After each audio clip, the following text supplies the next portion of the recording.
وصیت 26 فضیلت سوره ام الکتاب.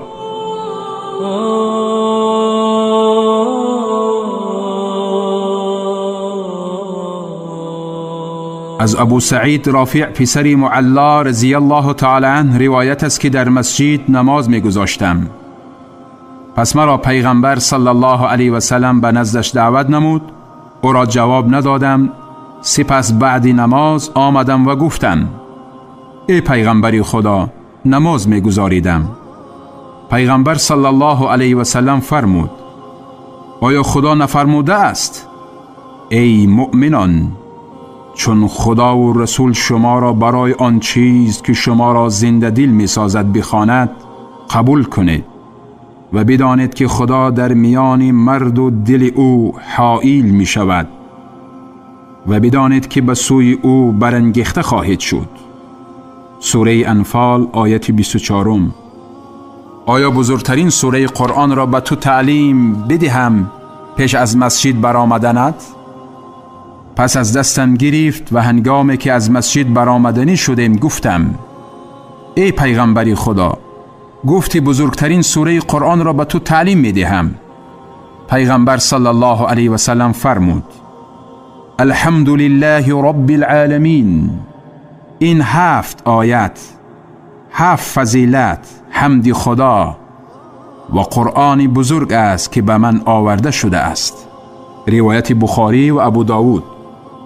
از ابو هریره رضی الله تعالی عنه روایت شده است که پیغمبر صلی الله علیه و سلم فرمودند: هر که نماز بخواند و در آن سوره ام القرآن، سوره فاتحه و یا خود حمد را نخواند، نمازش کامل نیست. این نکته را 3 بار فرمودند. نمازش ناقص است، یعنی کامل نیست. من از پیغمبر صلی الله علیه و سلم شنیدم که می فرمود: خداوند متعال می فرماید: نماز را بین خود و بنده ام به 2 قسم تقسیم کرده ام و برای او هر آنچه که طلب کند بخواهد هست و برآورده می کنم. وقتی بنده می گوید سپاس و ستایش شایسته پروردگار جهانیان است، خداوند متعال می فرماید: بنده ام مرا سپاس و ستایش کرد. وقتی بنده می گوید خداوند بخشنده و مهربان است، خداوند متعال می فرماید: بنده ام مرا ستود. وقتی بنده می گوید خداوند صاحب روز سزا و جزاست، خداوند می فرماید: بنده ام مرا به بزرگی یاد کرد، مرا تمجید کرد. 1 بار هم فرموده اند: بنده ام کار را به من واگذار کرد. وقتی می گوید تنها تو را عبادت می کنم و تنها از تو کمک و یاری می خواهم، خداوند می فرماید: این بین من و بنده ام است و برای بنده ام هست هر چی می طلبد.